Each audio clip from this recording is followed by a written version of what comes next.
السلام علیکم ورحمۃ اللہ وبرکاتہ۔ معزز سامعین کرام، جیسا کہ ہم جانتے ہیں کہ ہمیشہ سے اسلام پر یہ اعتراض کیا جا رہا ہے اور کیا جاتا ہے کہ اسلام تلوار کے زور سے پھیلا ہے، جبراً لوگوں کو اسلام میں داخل کیا گیا ہے، حالانکہ یہ بات سراسر غلط ہے۔ لہٰذا میں آپ حضرات کے لیے اسی مناسبت سے ایک بہترین بیان لے کر آیا ہوں، تو چلیے جانتے ہیں کہ اسلام کس طرح پھیلا ہے۔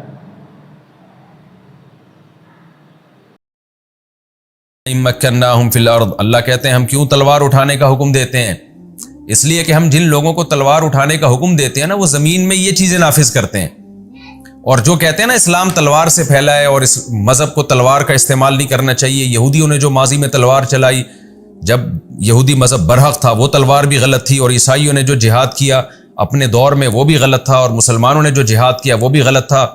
تو اللہ کہتے ہیں کہ ہم جن کو تلوار چلانے کا حکم دے رہے ہیں نا، وہ اگر تلوار نہ چلائیں تو جو سیکولر قوتیں تلوار چلا کے دنیا میں پھیلائیں گی، وہ زنا، بدکاری، سودی نظام اور عبادت گاہوں کو ستیہ ناس کر دیں گے۔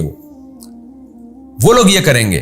تو تلوار تو چلے گی، یعنی طاقت اور قوت کا استعمال تو ہر دور میں ہوتا رہا ہے، یہ ہو نہیں سکتا کہ قوت استعمال نہ ہو۔ آپ نہیں کریں گے، باطل کر لے گا، اور باطل کر کے کیا کرے گا؟ جس کا پہلی آیات میں ذکر کہ وہ اللہ کے نام کو دنیا سے ختم کر دے گا، جیسے کہ آج ہو رہا ہے نا۔ سیکولر قوتوں میں اللہ کے نام کی تو کوئی ویلیو ہی نہیں ہے، بہت زیادہ وہ براڈ مائنڈڈ بن کے انہوں نے اس کی اجازت دے دی، ٹھیک ہے بھی نجی محفلوں میں کوئی اللہ کو یاد کرنا چاہے، مسجد جانا چاہے، مندر جانا چاہے، نہیں بھی جانا چاہے اس کی مرضی، زنا کے اڈے بھی کھول دیے، مسجدیں بھی کھول دی۔ بہت زیادہ جو لبرل ملک ہے انہوں نے یہ کام کیا، ورنہ ماضی میں تو زیادہ تر سیکولر قوتیں بالکل مذہب کا گلا گھونٹتی رہی ہیں۔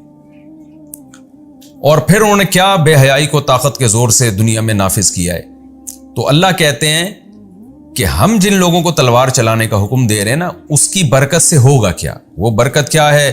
الذین مکناہم فی الارض، یہ وہ لوگ ہیں جب ہم ان کو زمین میں حکومت دیتے ہیں، اقاموا الصلاۃ، یہ نمازوں کو قائم کرتے ہیں، یعنی اللہ کی یاد ہوتی ہے زمین پہ، خدا کو یاد کیا جاتا ہے۔ اور ظاہر ہے جب اللہ کو یاد کیا جائے گا تو دنیا میں خیر اور برکت ہوگی، لوگ ایک دوسرے کے بھی حقوق ادا کریں گے۔ آپ اللہ کو بیچ سے نکال دیں گے تو والدین کے لیے اولڈ ہاؤس بنیں گے، پھر رشتہ داریاں ٹوٹیں گی جیسے کہ ٹوٹ رہی ہیں۔ تو زمین میں اللہ کی یاد کے لیے یہ نمازوں کے نظام کو قائم کریں گے، وآتوا الزکاۃ، زکاتیں دیں گے، یعنی حقوق العباد بھی حقوق اللہ بھی، یعنی لوگوں میں لوگوں کے ساتھ خیر خواہی کا بھی جذبہ پیدا ہوگا اللہ کو راضی کرنے کے لیے۔ یہ ایک سائن ہے، اشارہ ہے، یعنی اللہ کے حقوق بھی زندہ ہوں گے اور مخلوق کے حقوق بھی زندہ ہوں گے۔ آج نہ اللہ کے حقوق زندہ ہو رہے ہیں، نہ مخلوق کے حقوق ہو رہے ہیں۔ وَأَمَرُوا بِالْمَعْرُوفِ، فرمایا نیکی کا حکم دیں گے، کیونکہ ریاستی سطح پہ امر کہتے ہیں آرڈر کو۔ ابھی ہم نیکی کے لیے واعظ و نصیحت تو کر سکتے ہیں، کوئی چلے ٹھیک ہے، نہیں چلے نہیں، لیکن جب ریاست قائم ہوگی تو اللہ کہتے ہیں پھر نیکی کا آرڈر دیا جائے گا۔ اچھے کام گورنمنٹ کے آرڈر پہ ہوں گے، باقاعدہ شراب پہ پابندیاں لگیں گی، وَنَهُوا عَنِ الْمُنکَر، برائیوں سے روکیں گے، یہ نہیں کمانا روکیں گے، آرڈر اللیگل ہے، یہ آپ کو اس کی پرمیشن نہیں ہے۔ زنا کی پرمیشن نہیں ہوگی، نماز چھوڑنے کی پرمیشن نہیں ہوگی، سود کی پرمیشن نہیں ہوگی، گورنمنٹ لیول پہ خیر نافذ ہوگی۔ تو اللہ کہتے ہیں نہیں، امر بالمعروف، اچھائی کا حکم دیا جائے گا اور برائی سے لوگوں کو روکا جائے گا۔ اس سے صاف پتہ چلتا ہے کہ ریاست کے بارے میں جو کہا جاتا ہے نا کہ وہ لوگوں کو نیکی کی ترغیب دے سکتی ہے، زبردستی نیکی نہیں کرا سکتی، یہ بالکل غلط ہے۔ اسلامی ریاستوں میں ہمیشہ سے جو اسلام میں فرائض اور واجبات ہیں، مستحبات پہ تو کوئی زور نہیں لگا سکتا، لیکن جو فرائض واجبات ہیں وہ اسلامی ریاست مسلمانوں پہ وہ طاقت کے زور سے ان کو مجبور کرے گی کہ آپ یہ کام کریں۔ سعودی عرب میں آپ کو معلوم ہے ایک طویل عرصے تک یہ قانون رہا ہے کہ آپ کو نماز کے وقت میں دکان کھولنے کی اجازت نہیں تھی اگر آپ مسلم ہیں۔ ہاں غیر مسلم ہیں تو اس کے لیے تو اسلام نے کہا ہے کہ لا اکراہ فی الدین، دین میں زبردستی نہیں ہے، لیکن مسلم اگر کوئی ہوگا تو اس کو رمضان کا روزہ چھوڑنے کی اجازت نہیں ہوگی، اس کو نماز چھوڑنے کی اجازت نہیں ہوگی، ایک عورت کو بے پردہ گھومنے کی اجازت نہیں ہوگی، فحاشی کی اجازت نہیں ہوگی، یہ سب شراب پینے کی اجازت نہیں ہوگی، شراب پہ کوڑے لگیں گے۔ تو جو آج لبرل قسم کے اسکالر آ گئے ہیں اور وہ کہتے ہیں کہ ریاست زبردستی نہیں کر سکتی، یہ بالکل غلط ہے۔ تو جو اسلام لائے گا ریاست اس پہ زبردستی کرے گی۔ نبی کے دور میں تو زکوٰۃ بھی زبردستی وصول کی جاتی تھی۔ تو یہ اللہ تعالیٰ نے قرآن مجید میں بتایا، تو اس سے ظاہر ہے کتنی خیر پھیلے گی سوسائٹی میں۔ آگے اللہ فرماتے ہیں وَلِلَّهِ عَاقِبَةُ الْأُمُورِ، اور تمام امور کا انجام اللہ کے ہاتھ میں۔ کیا مطلب؟ وقتی طور پر اگر اہل اسلام کو شکست ہوئی، آزمائشیں آئیں جیسے احد میں ہو گئی، یا وقتی طور پر نقصان ہوا، تو انجام تمہارا ہی اچھا ہوگا اگر تم صحیح سمت میں چلنا شروع ہو گئے۔ آگے اللہ فرماتے ہیں وَإِن يُكَذِّبُوكَ، اے نبی اس کے بعد بھی اگر یہ آپ کا انکار کرتے ہیں تو آپ تسلی رکھیے، فَقَدْ كَذَّبَتْ قَبْلَهُمْ قَوْمُ نُوحٍ، آپ سے پہلے نوح علیہ السلام کی قوم نے بھی جھٹلایا، وَعَادٌ، قوم عاد نے بھی جھٹلایا، وَثَمُودُ، اور ثمود کی قوم نے بھی جھٹلایا، وَقَوْمُ إِبْرَاهِيمَ، ابراہیم کی قوم نے بھی جھٹلایا، وَقَوْمُ لُوطٍ، لوط علیہ السلام کی قوم نے بھی جھٹلایا، وَأَصْحَابُ مدین، مدین والوں نے بھی جھٹلایا، وَكُذِّبَ موسیٰ، موسیٰ کو بھی جھٹلایا گیا۔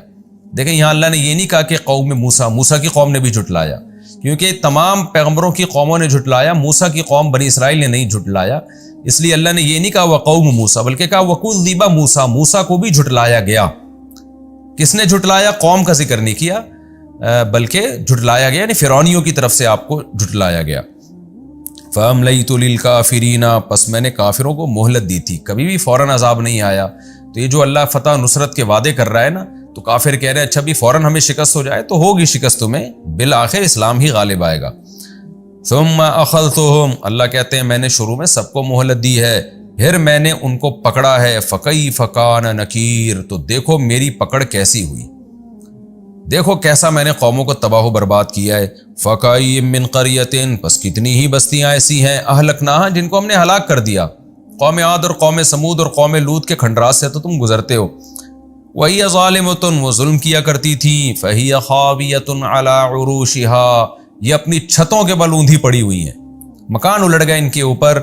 وَبِئْرٍ مُعَطَّلَةٍ، اور کتنے کنویں بیکار پڑے ہوئے ہیں، جاتے ہو جب تم سفر میں دیکھتے ہو قوموں کے کیسے کنویں، جب نبی صلی اللہ علیہ وسلم قوم سمود کے قریب سے گزرا کرتے تھے تو وہاں کنویں تھے بیکار معطل پڑے ہوئے تھے، تو کتنے کنویں ہیں جو بیکار ہو گئے جہاں کبھی رش لگا کرتا تھا۔ وقصر مشید، اور مضبوط محلات آج وہ بھی معطل پڑے ہوئے ہیں، کوئی میں رہنے والا نہیں ہے۔